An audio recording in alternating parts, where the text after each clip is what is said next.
യേശുക്രിസ്തു എന്തിനു വേണ്ടിയിട്ടാണ് ഈ ഭൂമിയിൽ ജനിച്ചതെന്നും യേശുക്രിസ്തു എന്തിനു വേണ്ടിയാണ് മരിച്ചുവെന്നും വിശുദ്ധ വേദപുസ്തകത്തിൽ വളരെ വ്യക്തമായി മത്തായി മുതൽ വെളിപ്പാട് വരെ എഴുതിയിട്ടുണ്ട്. യേശുക്രിസ്തു എങ്ങനെ ജനിക്കണമെന്ന് യെശയ്യാ പ്രവചനത്തിനകത്ത് വളരെ വ്യക്തമായി എഴുതിയിട്ടുണ്ട്.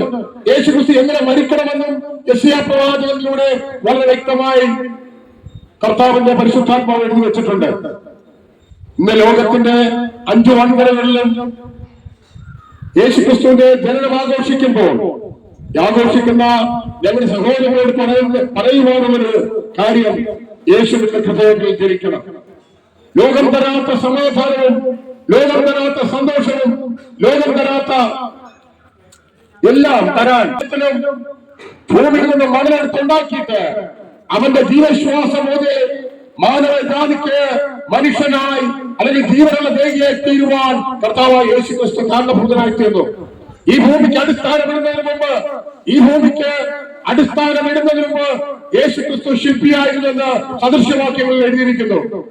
ഞങ്ങൾ കേൾക്കുന്ന സഹോദരങ്ങളെ, ഇന്ന് പകലിൽ നിങ്ങൾ ക്രിസ്മസിന്റെ ആഘോഷത്തിന് തൃപ്തിലായിരിക്കുമ്പോൾ ഞങ്ങൾക്ക് നിങ്ങളോട് പറയുവാനുള്ളത്, യേശുക്രിസ്തു ഈ താണലോകത്തിൽ വന്നത് സകല മനുഷ്യർക്ക് നിത്യമായ രക്ഷയുടെ സന്തോഷം നൽകി. കർത്താവായ യേശുക്രിസ്തുവിന്റെ സ്വർഗത്തിലിരുത്താൻ നിത്യജീവന്റെ ഉറവയാകുന്ന പരിശുദ്ധാത്മാവിനെ നമുക്ക് നൽകിയിരിക്കുമ്പോൾ അതിൽ നമ്മൾ ദിനംതോറും സന്തോഷിച്ച് ആത്മാവിൽ പ്രാർത്ഥിച്ച് ആത്മാവിൽ യാചരിച്ച് ക്രിസ്തു ജനിക്കുന്നതിന് മുമ്പിൽ പരിശുദ്ധാത്മാവിന്റെ ആഗമനം ഉണ്ടാകും. ക്രിസ്തു ജനിക്കുമ്പോൾ തന്നെ ദൂതന്മാർ ഗാനങ്ങൾ പാടി ആത്രയന്മാർക്ക് സന്തോഷം നൽകാൻ ക്രിസ്തു ജനിച്ചു. എന്നാൽ ഇന്ന് ലോകത്തിന്റെ 5 വൻകരകളിലും ക്രിസ്തുവിന്റെ ജനനത്തെ പറഞ്ഞ് മദ്യവും മയക്കുമരുന്നും പലവിധമാകുന്ന രീതിയിലുള്ള മോശപ്രവർത്തനങ്ങളിലൂടെയും യേശു ക്രിസ്തുവിന്റെ പേര് പറഞ്ഞ് നടക്കുമ്പോൾ ഞങ്ങൾക്ക് നിങ്ങളോട് പറയുവാനുള്ളത്, യേശു ക്രിസ്തു വന്നത് ഈ താണലോകത്തിൽ കൂടുതൽ മാറ്റുവാനാണ് യേശു ക്രിസ്തു വന്നത്. വിശന്നിരിക്കുന്ന ആഹാരമായിട്ടാണ് യേശു ക്രിസ്തു വന്നത്.